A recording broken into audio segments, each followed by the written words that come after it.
বিসমিল্লাহির রহমানির রহিম। আসসালামু আলাইকুম। আমি রাহানুজ্জাহ তন্ময়। সবাইকে তন্ময় ইউটিউব চ্যানেলে স্বাগতম। আপনারা সবাই কেমন আছেন? আশা করছি সবাই ভালো আছেন। আজকে একটা গুরুত্বপূর্ণ বিষয়ে ভিডিও নিয়ে এলাম। আসলে যারা গরু পালে তারা সবাই এই সমস্যাটাই ভোগে। আমার কাছে অনেক এই বিষয়ে প্রশ্ন আসে যে ভাই, আমাদের গরুগুলার পায়ে সমস্যা, পায়ে ব্যথা, কি করতে পারি? আসলে একটা বিষয় কি, একটা গরুর ওজন কিন্তু কম হয় না, একটা গরুর ওজন কিন্তু প্রচুর ওজন হয়। সেক্ষেত্রে গরু যখন দীর্ঘদিন আপনার পাকার উপর থাকে, সেক্ষেত্রে ওর হাঁটু ফোলা, বিভিন্ন ধরনের সমস্যা হতে পারে। এই যে আমাদের এই যে গরুটারে আপনি হাঁটু দেখেন, হাঁটুর কী অবস্থা, হাঁটু এমন প্রায় পচে যাওয়ার মতো হয়ে গেছে, তারপরেও কিন্তু সামনের পায়ে সমস্যা নাই। সমস্যা হচ্ছে পিছনের ওই পাশের পায়ে। এখন এটার চিকিৎসা কি? এখন এটার চিকিৎসা হলো যে, এখনও কিন্তু চিকিৎসা চলছে। এই গরুটাকে আমরা আজকে 4 দিন যাবৎ, 4-5 দিন, 4 দিনই হবে, 4 দিন যাবৎ আমরা গরুটাকে বাইরে রেখেছি। এই গরুর যদি আপনার পা ব্যথা হয়, তাহলে গরুর প্রথম চিকিৎসা হলো গরুকে মাটিতে রাখতে হবে 24 ঘন্টা। এই না যে আপনি সারাদিন মাটিতে রাখলেন আবার রাত্রে ঘরের মধ্যে বেঁধে রাখলেন, এক্ষেত্রে আপনি কোনো রেজাল্টই পাবেন না। কারণ সারাদিনে যেটুকু আপনার পাটা রেস্ট পাবে, রাতে আবার সেটুকু হয়ে যাবে। এটা কোনো চিকিৎসার মধ্যে পড়লো না। আমরা আজকে 4 দিন একদম ফুল, এমন ছাড়া ফুল মাটির ওপর, আমরা ওকে ম্যাক্সিমাম টাইম বালির ওপর রাখি, কিন্তু বিকেল টাইম এখন একটু খাওয়া দাওয়া করছে, ও নিজে নিজেই, ওর শরীরটা এখন সুস্থ, এই জন্য নিজে নিজেই একটু হেঁটে বেড়াচ্ছে। এটা একটা খুবই একটা ভালো লক্ষণ। আশা করছি আর অল্প কিছুদিনের মধ্যে গরুটা আপনার ফুল রিকভারি হয়ে যাবে।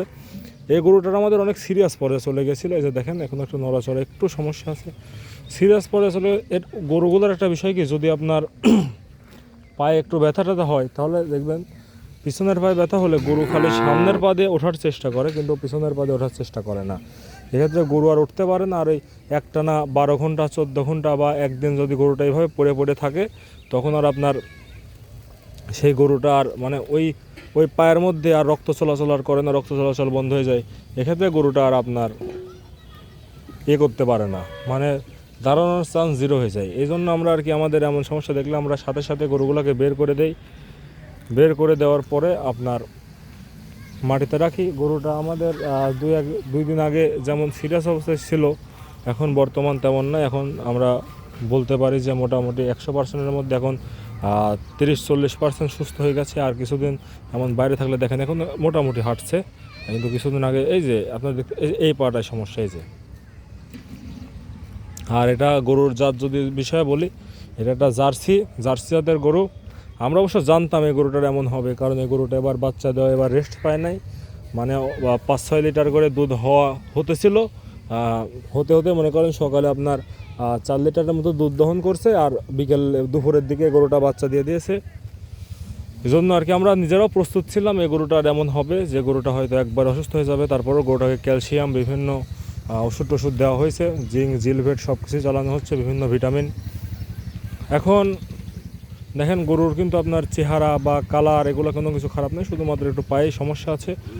এটা অল্প দিনে ঠিক হয়ে যাবে। যাই হোক, গরুর বিষয়ে এই আজকের ভিডিও পর্যন্তই ছিল। আপনারা চেষ্টা করবেন যে গরুকে বালির ওপর রাখা, মানে 24 ঘন্টা আপনার 4-5 দিন 7 দিন একটানা বালির মধ্যে রাখবেন, বালির ওপর রাখবেন, তাহলে দেখবেন যে আপনার গরুটা ঠিক হয়ে গেছে। আশা করছি ঠিক হয়ে গেছে, ঠিক হয়ে যাবে, আল্লাহ ভরসা। সবাই ভালো থাকুন, সুস্থ থাকুন। ধন্যবাদ সবাইকে যারা আমার ভিডিও এতক্ষণ পর্যন্ত দেখলেন। আরও যদি আপনাদের কিছু জানার থাকে, তাহলে আমাকে কমেন্ট করুন, আমি রিপ্লাই দেওয়ার সর্বোচ্চ চেষ্টা করব। ধন্যবাদ সবাইকে।